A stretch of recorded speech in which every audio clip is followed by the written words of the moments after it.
يا سلام بقى لما يكون الواحد مزاجه رايق كده بيعمل طاسة كبدة من اللي بطنه تحبها.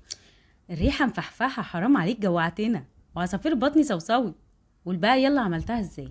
بص يا ستي، انا قطعت الكبدة كده شرايح، ودقيت نص راس توم كده مع قرن فلفل حامي وضفته على الكبدة.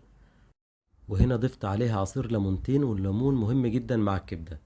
وضفت عليها ملح وكمون وكزبرة. وهقلب بقى كده بالراحة علشان الكبدة ما تتهريش.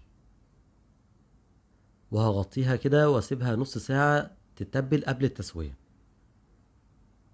طاسة سخنة بقى ونزلت شوية زيت حلوين كده. الكبدة بتحب الزيت الكتير، عشان ويا كده. سلام بقى لو في حتة ليا. يا سلام. ما حطيتش ليا ليه؟ ما كانش فيها ست، وانت لازم تسيحنا قدام الناس.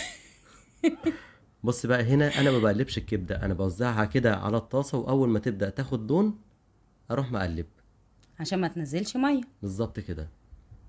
بص الجمال، هوسع بقى في النص كده وهنزل ببصلاية متوسطة مقطعها جوانح.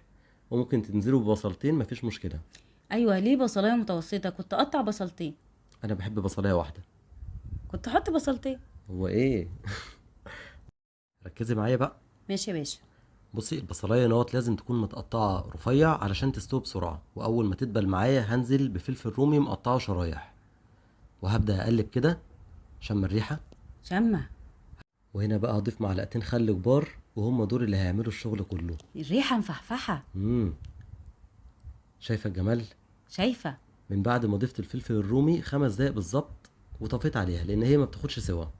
امم هاجي بقى هنا اعمل سندوتش بقى ودن القطه بتاعي ده. يا دي ودن القطة. ده احلى سندوتش في الدنيا. يلا بقى عشان عايزة ادوق. مين اللي يدوق؟ انا عايزة انا ادوق. اللي هدوق، مفيش الكلام ده. عايزة ادوق. بص بقى اضيف كده الكبده مع الفلفل. ايوه بقى. وهنا بقى اروح حاطط عليها عصرة ليمون وشوية كمون. يزعل منك كده. لا مش هيزعل، ده حبيبي. خطير. بص الكلام بقى، يلا. هدوق بقى كده. هات ادوق بقى. استني بس. ايه الجمال ده؟ طب. الطعم عايزه تحفة. ادوق بقى، اوعى كده. اتفضلي دوقي. حتى قرن الفلفل. خطيره. لا تسلم ايدك بجد.